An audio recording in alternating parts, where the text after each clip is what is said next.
Alright, folks, we're here for the beginning of episode 2 here in the challenge series. Hopefully this time we won't need 2 parts to make 1 episode. Because I will hopefully not need to spend so much of it talking about random stuff.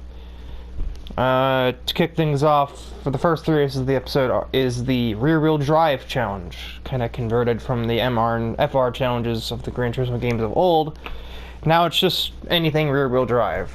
Be it front, rear, mid-rear, or rear.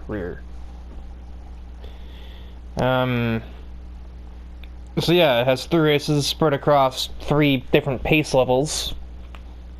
The first one being 575 to 625, the third one being 625 to 675, or the second one being that, and then the third one being sort of an open class, except nobody went below 625, so... yeah, let's just do it. Alright, we've arrived at the first race of the FR challenge. The camera is not keeping up. It is a 6-lap race at Blue Moon Bay's short infield layout. A layout that honestly I'm not very familiar with, so I didn't bother attending myself. The game is loud.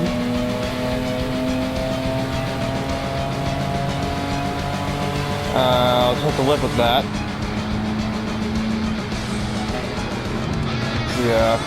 The player vehicle here is JJ West in his Subaru BRZ. Interesting character, this one, as his point of origin is a football team. He went from being a quarterback for the Philadelphia Eagles to racing motorsports as a side thing, side grind, whatever the word, I don't know, sideshow, there we go.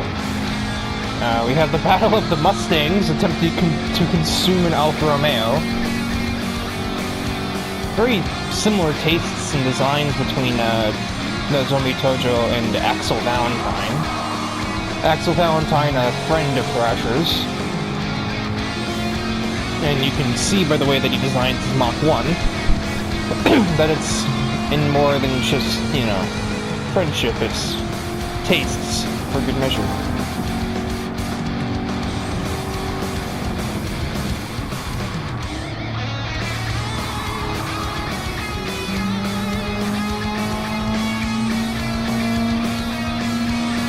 There's not much of a battle at the front, to be honest.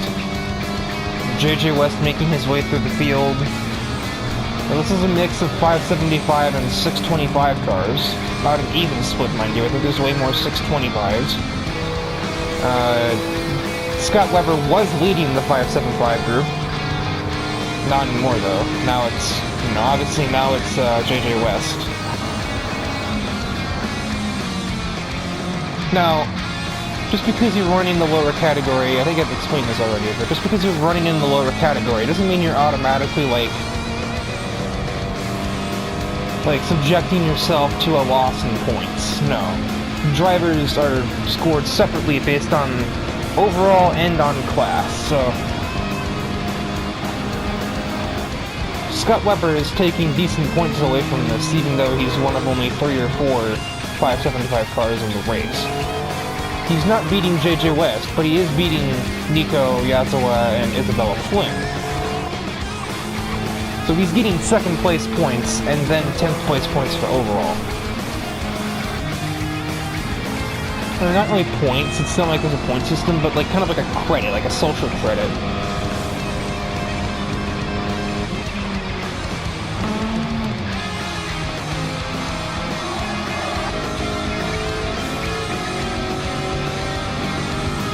Kotori Minami is sort of walking away with this race right now. A lot of other drivers brought power-focused cars to this circuit, but Kotori has found the balance between that and handling. She's managed to get some good power in a car that doesn't have to suffer in the corners for it. Yikes, that's a big smack from Hernandez. Just force your way ahead of the Mustang, why don't you? It doesn't even matter that Mach 1 has way more horsepower than your little E30 M3, so it's just gonna cruise right on by. And then soon Pablo will have another Mustang for company. As we've reached 2 laps to go. JJ is trying to finish catching up to that 4C, and he takes a very aggressive corner. So he's made a lot of progress on it through turn 1. So I'm going to completely ignore back here either, where Nozomi is sort of catching that E30. Especially the enhanced straight line speed of a Mustang is going to probably get her right to him by the next braking zone. Extremely aggressive on the brakes for JJ. He does get it stopped. Oh! I don't think he expected that one. Sudden oversteer that probably cost him his chance of making the move. He had overspeed at first, but that is now dissipated, and now they're at a dead even. They're at a dead even, yep. They're dead even heading down the main straightaway, but that's only because JJ has some slipstream going.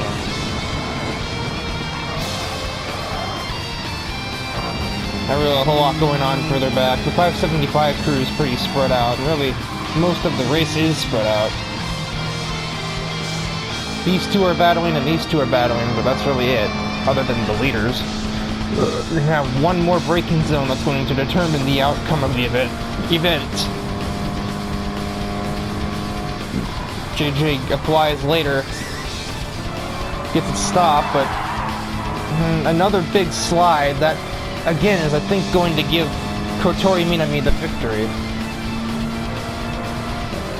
Because she's going to eventually have the better straight line speed once she gets her revs higher. And so it goes. Kotori Minami in the 8C is going to take the victory in the first round of the rear-wheel drive challenge. Axel Valentine finishes the podium in a Mustang, of all things. And then there's the rest of the starting grid. Pablo did hold on against Nozomi in the other Mustang.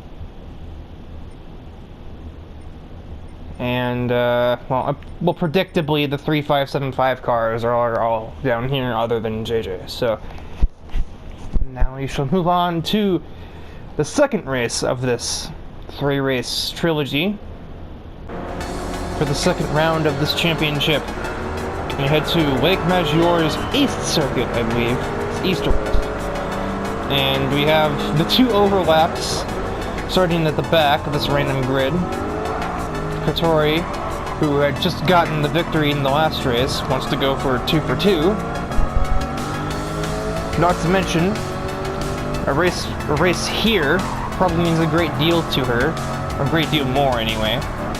It's not exactly a home circuit, but she is driving an Italian car at a track in Italy, and she has an Italian company as one of her sponsors. Not that the camera's going to help me show you that.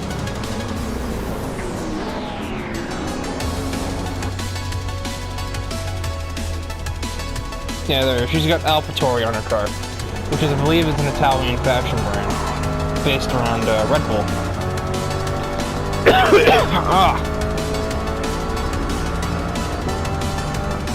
I just got a whiff of my cigarette smoke from upstairs. The S's are always complicated here, as we watch everyone just kind of file through them. This race is mostly a mix of 625s and 675s. The only real outlier here is that JJ West in his 575 BRZ still showed up to the event, and I believe he's the only one in that category to do so. As of now, Thrasher is running away from the field ahead of Gina Torini and Kanashimi.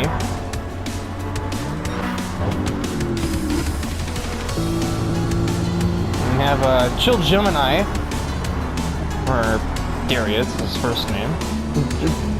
Blatantly speaking, I always misspell his last name, so I'm just doing the Thrasher thing and just making his last name his username.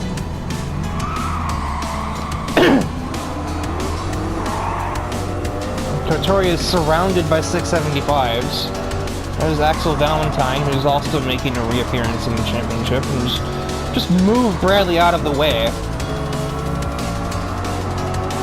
Bradley repays the favor, but this doesn't stop Kotori from getting a huge exit on him and taking that place, passing Tyler with relative ease, and moving on with her day. Kotori seems to have a hard time with this corner. The car doesn't want to bite in, it appears.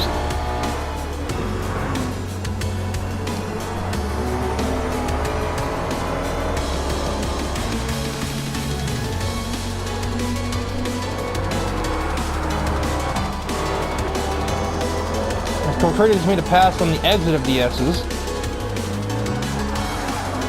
This absolutely exposes Maki Nishikino. Kind of ironic.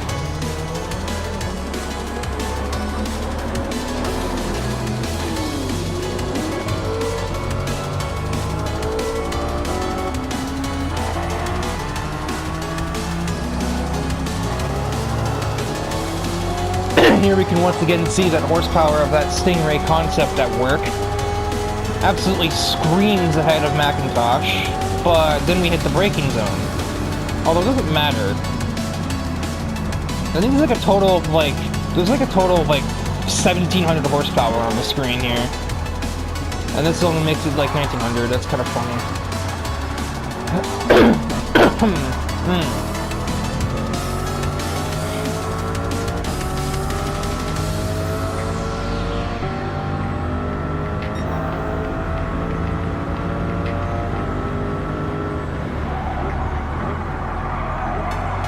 Once again, not getting the car to trail brake correctly.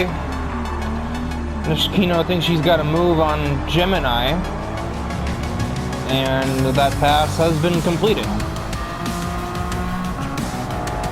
So it's a solid day to be a Love Live character.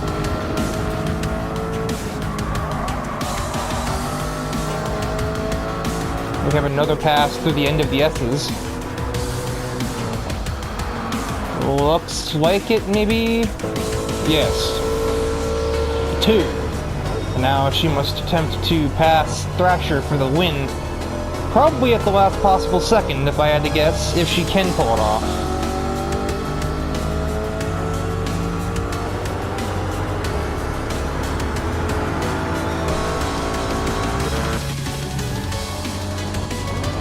There's a bit of moving around. We got Lynette Mulsanne, who just dove it on Macintosh through the hairpin. That connects the east layout to the rest of the track.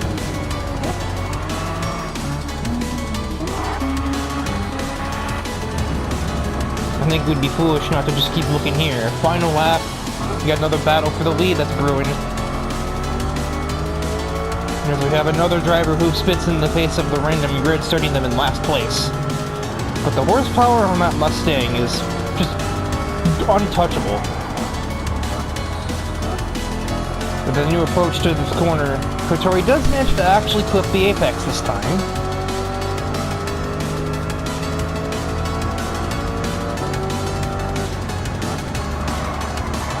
Not this one though, that's not good.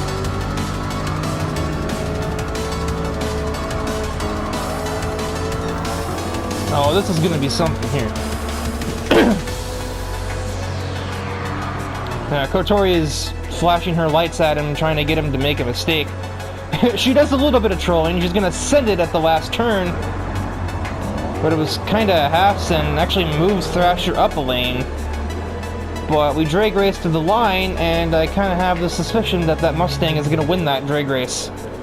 And so Thrasher is going to win at Lake Maggiore Circuit. Kanashimi and RX-8 will claim 3rd. Torini 4th. Losing to the inferior later model. That is the RX-8.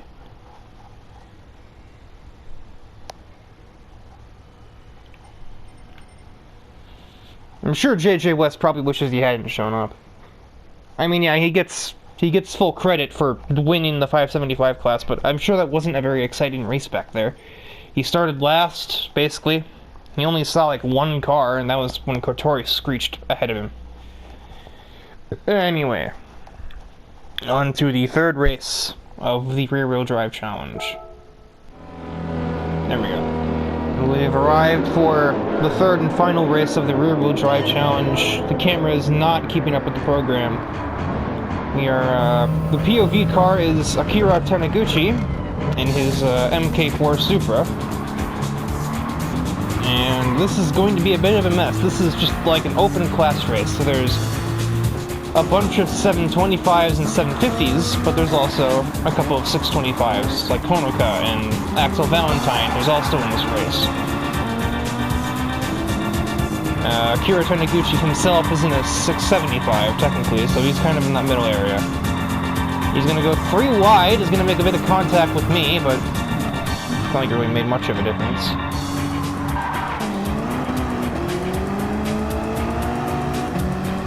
If you thought that the people were choosing power-oriented cars at Blue Moon Bay, you ain't seen nothing.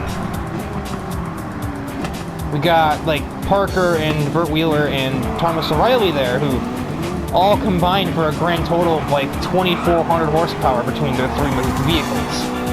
And as you can see, Burt is, he's struggling with it, but he's also using it. He himself having 900 horsepower in this one LE. In other words, it's gonna be a wild ride, Burt.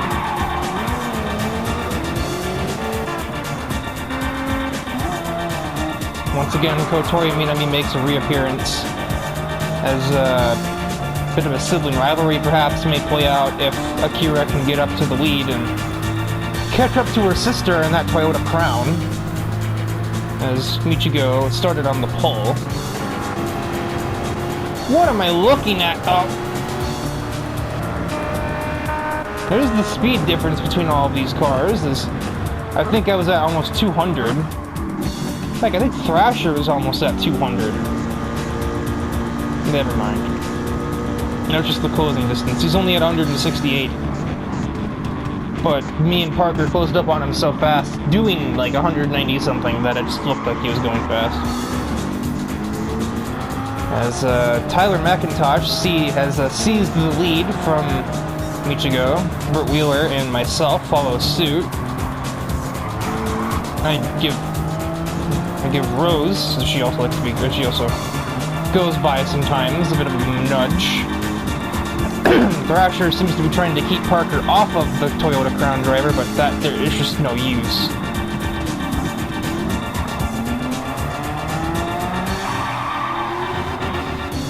Thomas O'Reilly with a very terrifying event here. He is a Cobra, which, yes, power, yes, lightweight, no traction. Akira will send it around the Cobra's outside.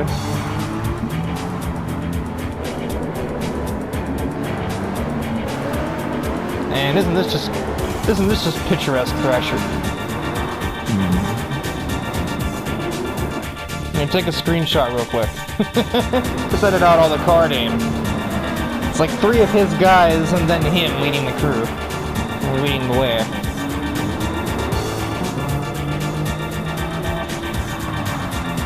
Akira's gonna sit on the outside of his sister. Actually crosses her over instead, and there's that pass. But a slipstream outdrives Thrasher with no effort. The amount of horsepower on this car isn't to be laughed at either. It's almost got 600.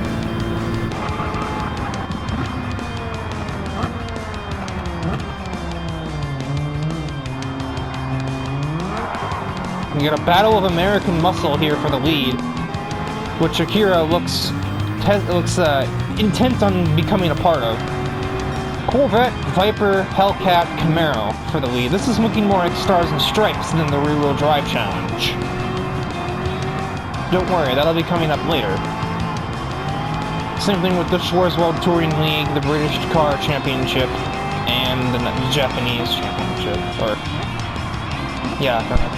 Oh, it was the Japanese, but it was split into years. That's what it was. So it was like 80s, 90s, and like pre-90s or pre-80s or something. I don't know. Anyway.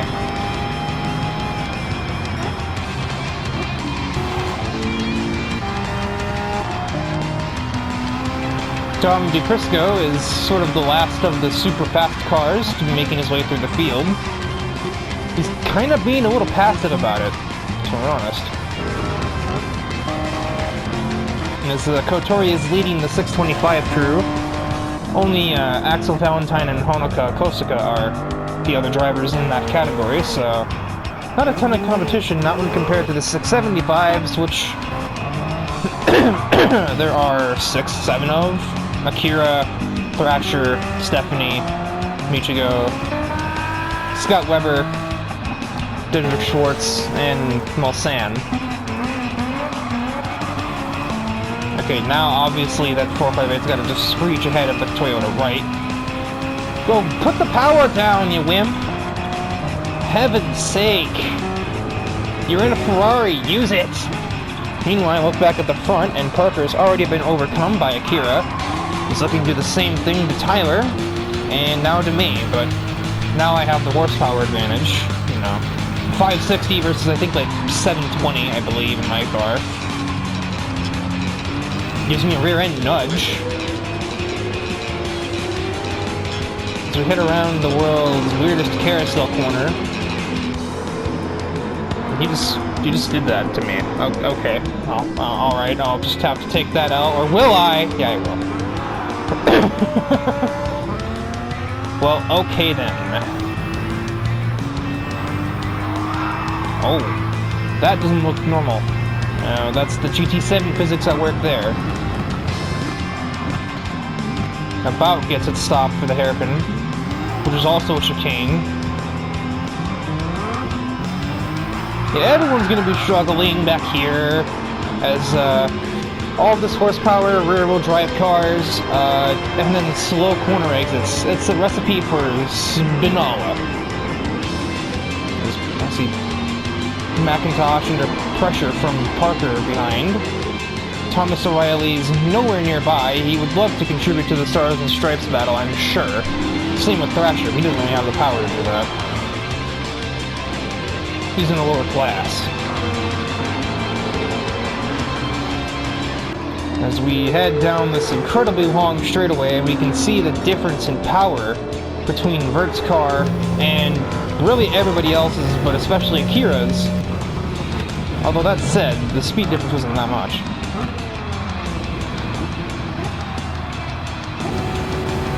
But even Thomas is cracking almost 190 before he has to slam the brakes. Meanwhile, Dom DePrisco in the same category is only 174.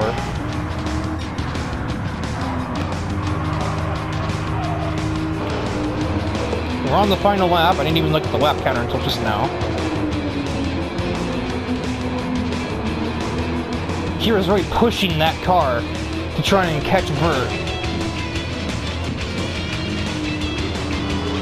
Which could be dangerous. Yep, there you go. There's another snap. Oh, hang on to it. Good thing Akira knows how to drift. Most of Thrasher's crew prefers drifting over motorsports like this. Mountain.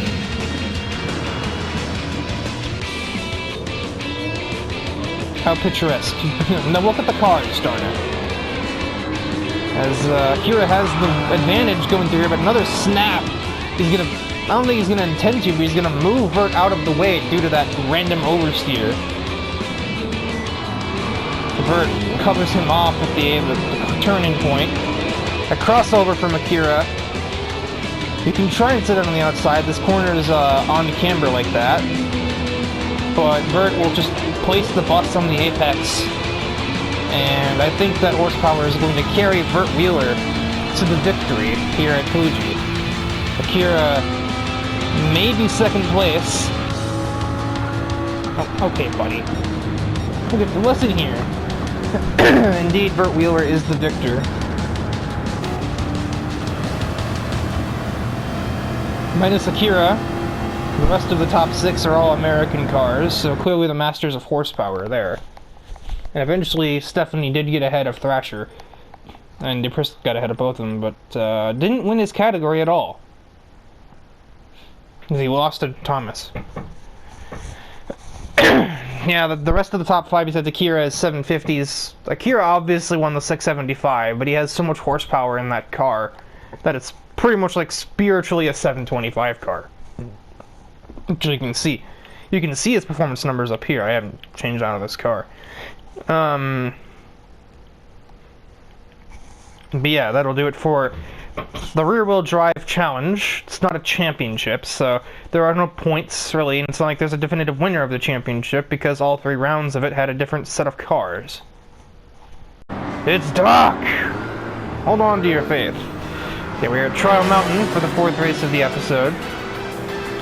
This is open class race, but it's sort of like an unspoken high octane category, so it's... I don't think there's anything lower than 725 running here. We're on board, or at least... Good lord! Why are you doing 70 in that corner, Barbara? We are here with Cam Walker as the POV car.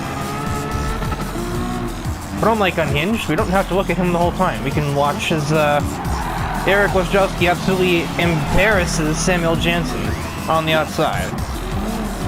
Kurt Wheeler, just fresh off of his victory in the rear-wheel drive challenge, returns for another race. As do me and Tyler. Honoka was the pole sitter, but Ryan Wolf looks to have already changed that with far superior top speed in that SLR McLaren. Jake almost had a chance to do the same. Instead, I will... I forced the issue. No, I will not. It looks like Tyler almost just turned to Burt Wheeler there. Almost got into his quarter panel. I hear a lot of tires skidding.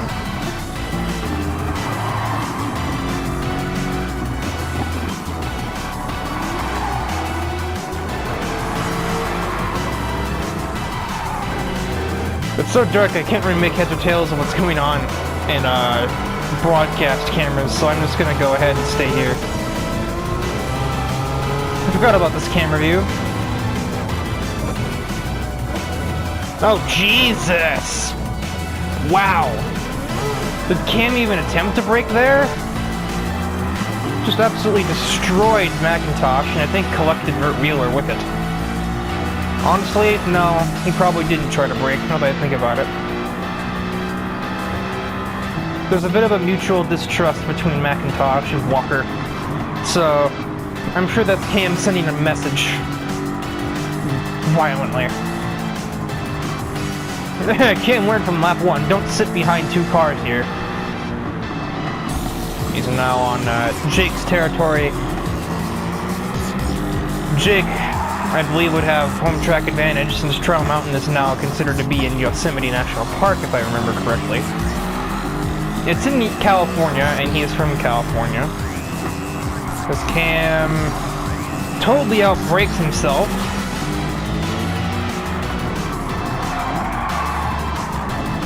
Meanwhile, I give Honoka a bit of my door. That's probably unnecessary. Not probably, it was unnecessary, that's just bad driving on my end, but... The challenge series, there's a pretty loose set of rules here at play. As Scarborough is being consumed down the main straightaway, or the back straightaway, 3 wide into this braking zone. Ugh! Jake still might end up being the victor here. Eric, please shift! Never mind. Barbara Page will send it on the outside, and she will be the victor of that encounter. It is between me, Wolf, and now Cam for the lead. Honoka not really anywhere nearby, so she's not really a threat to take it away yet.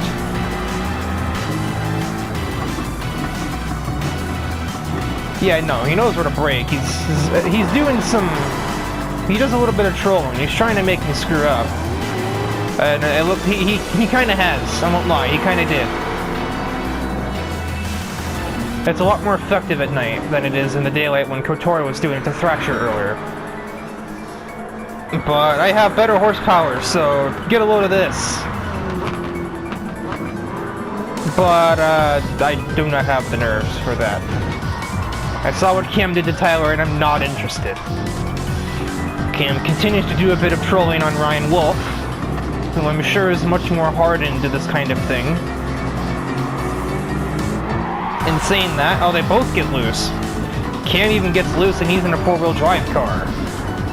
Remember those? We didn't have any of those in this episode up to this point. And there's not many of them even in this race. Most of this race is still rear-wheel drive cars. Everyone gets a little loose through there. Cam is totally offline, so he's just an absolute mess as we head towards the tunnel. There's a wall. Ryan Wolf will not hesitate, and neither will I. Ryan Wolf ends up having to just back out as here comes Hoshizora in the other Viper to take advantage of all this mess. They're still too wide at the corner. And Cam just slid up right into me and takes himself out. And he's flashing his lights in some sort of righteous anger that it was honestly his fault. We go back to the instant replay. Look at things from my perspective. Look at things from my perspective.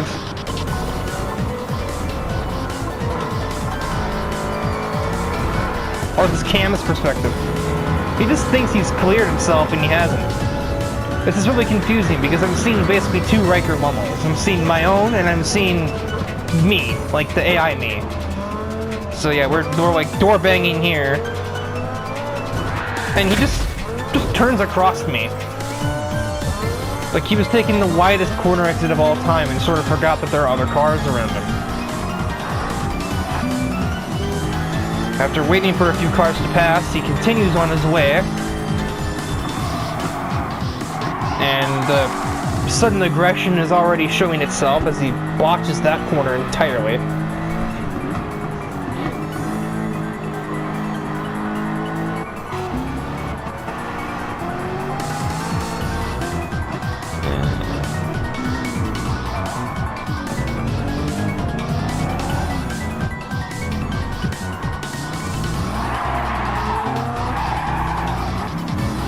Slide to the right.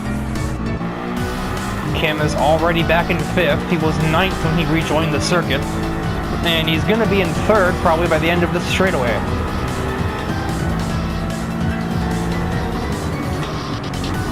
So it goes. We shall see what he does as he gets back to me and to Ryan Wolf to try and take the lead away.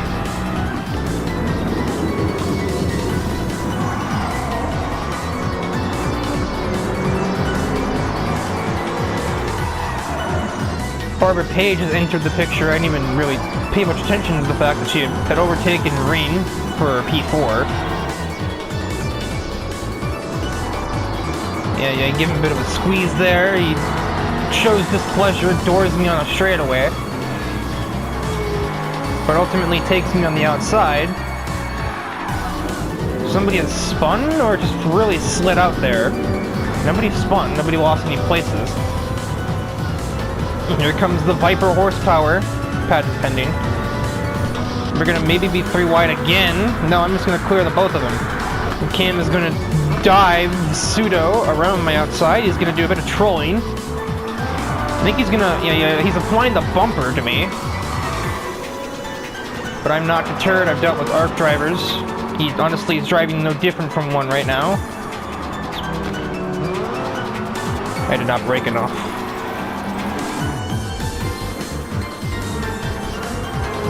Still position myself.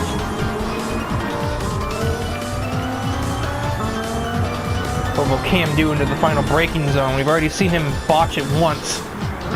Now he brakes normally here. He's probably seeking a crossover. He does a bit of trolling with the headlights. He about walls me there. But I have the horsepower. Yeah, try again. Try again. Try again. Dunce.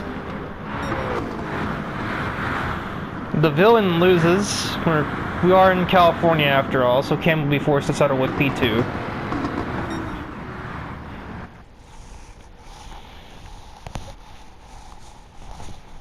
And we look at the official finishing order.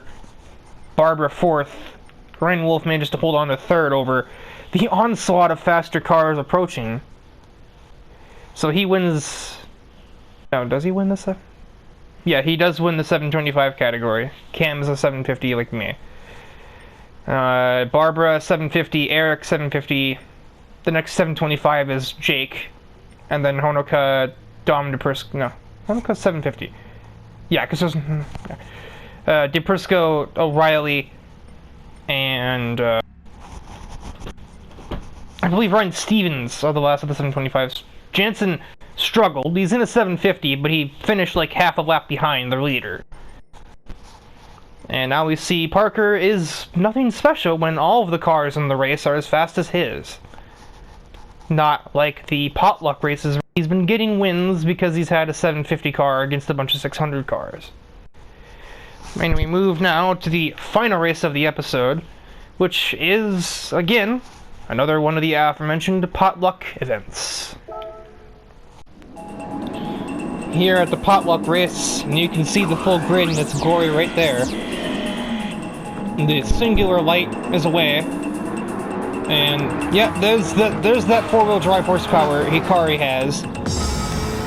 Oh God! Well, that was brutal.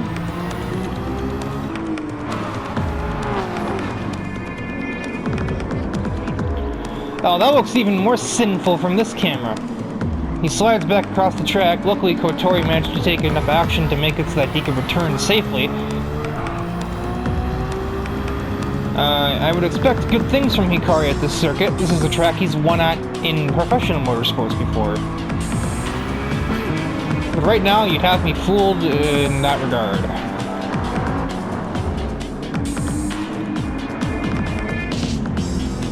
DePrisco attempts to sit it on his inside, but he's not taking any of that crap. He's catching his brother in the 675 car.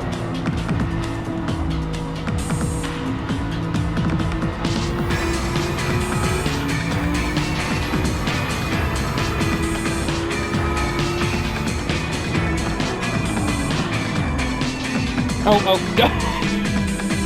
Gives him a little bit of a bump. Sibling rivalry much, but like you're in different categories right now, so I won't even put any effort into that. And I must go and catch the former Porsche test driver, Stephanie Kaiser.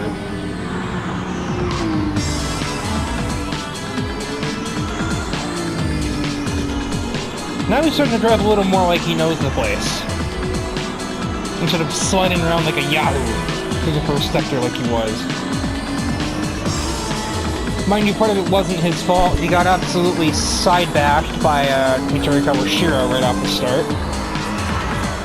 We had plenty of time to look in her mirror and see this bright yellow skyline with the start of a lifetime.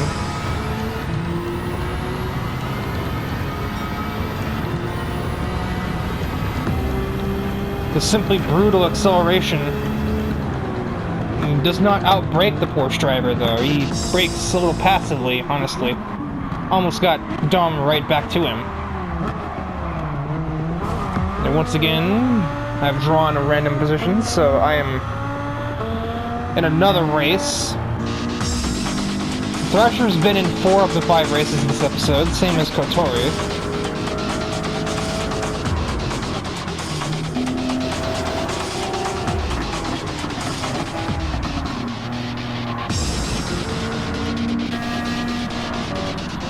JJ West also got the random draw. And Schwartz, who's clearly struggling back there.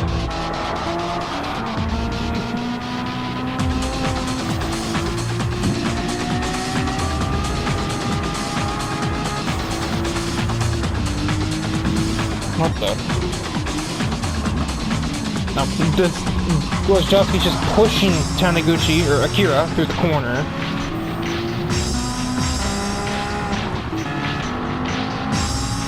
The longer they take is giving me more time to get to them, so Eric just doors Akira and he'll be on his way. Kosaka's also here again.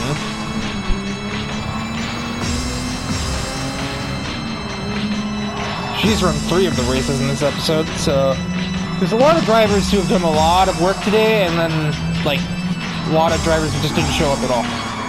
And could have. Like, obviously, yeah, no, we weren't likely to see Schwartz in any race other than this one. He doesn't have a 700 car, a 700 plus car, I could say, and his car is rear-wheel drive. Actually, no, we saw him in the 3rd race. I'm not talking about. But like, Emmy, she only has this Integra. It's front-wheel drive. This is the only place she could have showed up. As we look back, and I think Hikari may have just missed turn 1. Oh yeah, you're not getting that stopped. Again, I could have sworn he knew this place. This is Autopolis. He raced here in Super GT. He won here in Super GT 1 year. And he's not... He doesn't really seem like he knows where he is. Eric will send it on the Porsche driver. Just about space left. And around the outside to finish that pass.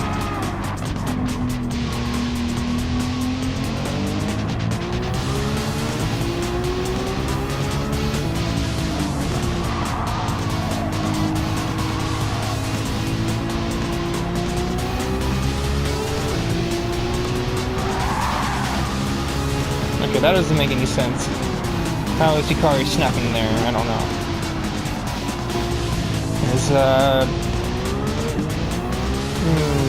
Hikari finds himself in a very distant Ferrari sandwich. Behind DePrisco's 458, ahead of Grozowski's F12 Berlinetta. And I am now pressuring the 996 driver, but not before Taniguchi makes a pass for the lead. Yes.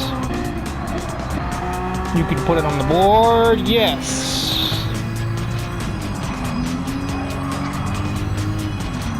As long as Akira does not get passed by Natsuki or Thrasher, he is still leading his category. No, he isn't. Stephanie Kaiser insists. I'm done. So Stephanie is leading her category. Again. Just like she was in the last potluck race. Where she started really high on the grid and stayed there, despite being categories down on the likes of me and Eric. Okay. Bruh. AI me, figure it out. It's not hard.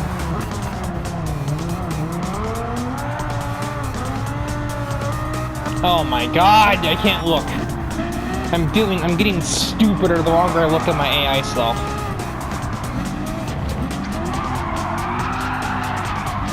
My god, Eric, this isn't a drift competition.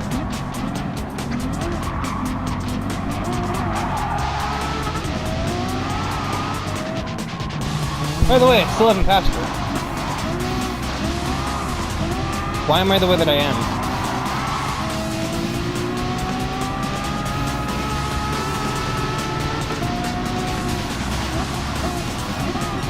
Eric just about stays off of Dom's bumper. They both have identical hat spins exiting that hairpin. And now, because of how long I've taken, Haruka has entered the frame. Just dive her here. Or move her and still not pass. Ah!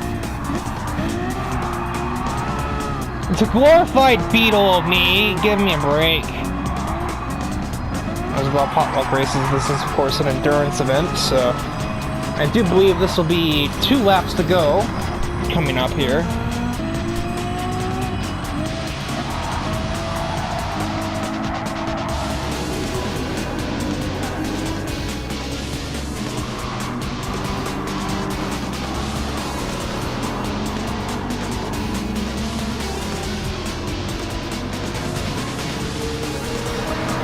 There you go, me. Was it that hard? Ugh. Into turn 1, Grozowski finally has passed Dom DePrisco, and now he will chase after the leader, who is, you know, Hikari, obviously. In case you're just joining us, also, Riley Blanchard has passed both Thrasher and Natsuki. Natsuki has actually fallen off the back of Thrasher quite a bit, and is now under pressure from Scott Webber.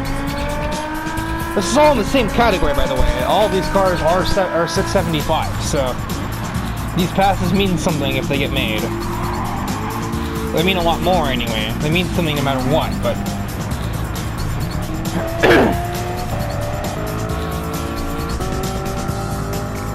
Kotori is still within striking distance of Samuel, despite being a category below him. And then we have all the 625s and the 2575s. Schwartz is only about 2/3 of a sector ahead of the leaders, so honestly, if there were another lap of this race, he might get lapped.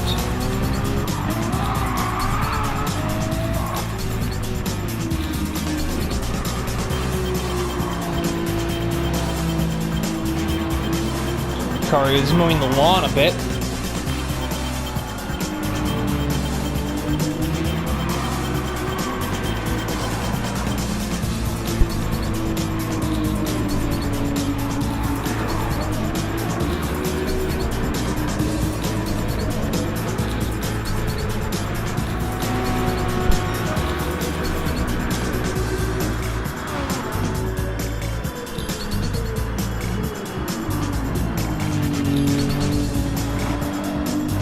Crucially, he does hit his breaking point on this occasion, as this is definitely going to be the last lap of the race.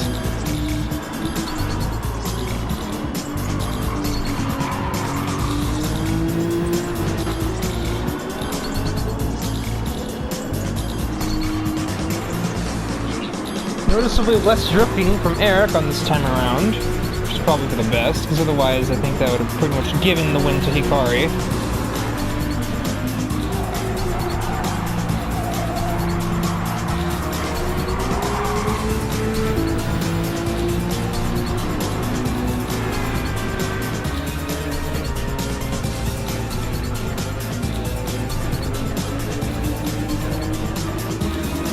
Through that hairpin, place that'll definitely benefit the skyline over that F12.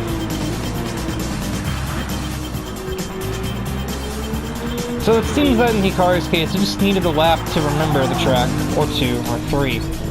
But as soon as he remembered the track, he was definitely, well, not the fastest car on the circuit, but one of them at least. He was fastest enough. That sounds nonsensical. Eric is sort of gaining on him, but it's not going to be enough because we've only got 2 corners to go. So yeah, Hikari found his rhythm after a while, and from that point onwards, he couldn't be stopped. Hikari Taniguchi will win again at Autopolis to cap off the episode in the potluck event. Another lap, and he definitely would have lapped Didrik Schwartz. He actually does so on the cooldown lap.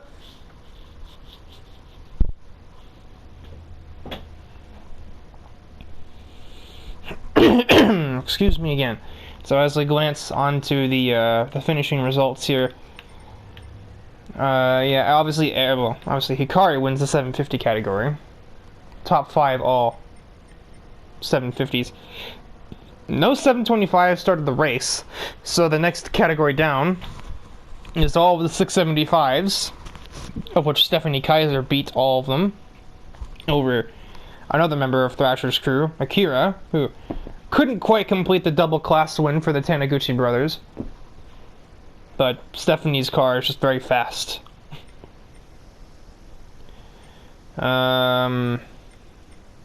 Samuel, last in his category, almost losing to the 625 winner, Kotori, who's had quite a day for herself here in the Challenge Series, winning the first race of the rear-wheel drive challenge.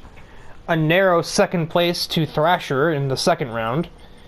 And now a category victory here.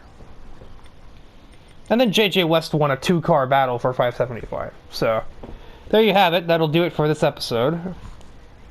The following episode we're looking at probably will be the 2-race front-wheel drive challenge. Not 3, because there's not nearly as many front-wheel drive cars as there are rear.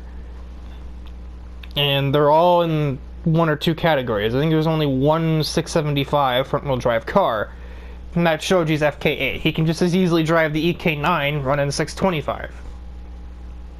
So it'll probably be 2 races, and both will be contested as a 575-625 mix. It might be 3 races. We'll work out the kinks when we get there, but that's for when we get there, which is not going to be right now.